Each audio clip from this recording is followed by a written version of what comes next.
Health and Human Services is likely to release a report linking pregnant women's use of acetaminophen, which is the active ingredient in Tylenol, as one potential cause of autism.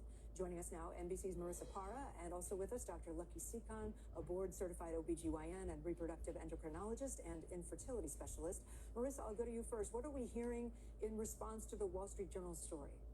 So first, I'll tell you what we're hearing from the maker of Tylenol. They said, in part, in a statement that, quote, they have continuously evaluated the science and continue to believe that there is no causal link between acetaminophen use during pregnancy and autism.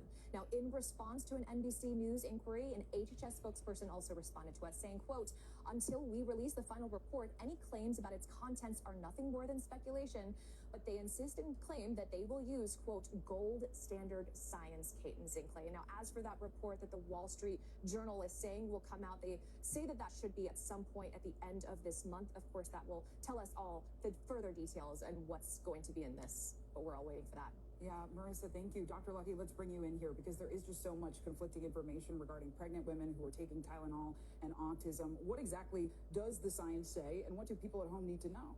So I want to make it clear that no formal guidelines or recommendations have changed, and OBGYNs like myself are still telling patients if you have fever or pain in pregnancy, it is safe to take Tylenol.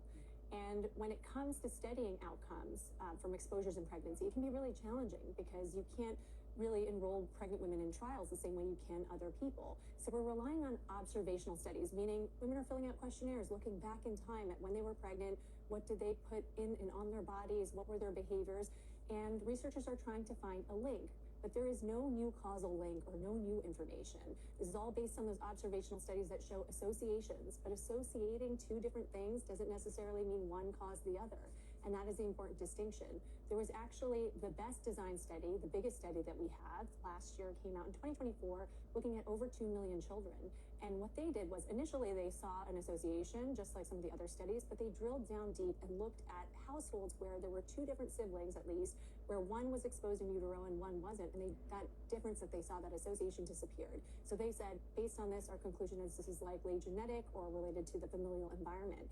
And nothing has changed with, the FDA guidance or American College of OBGYNs, and people should be reassured about that. So that said, your patients, when you're seeing people, are you still saying if you have pain, if you have a headache, 'cause it's not just headaches, right? Yes. It's a lot of things.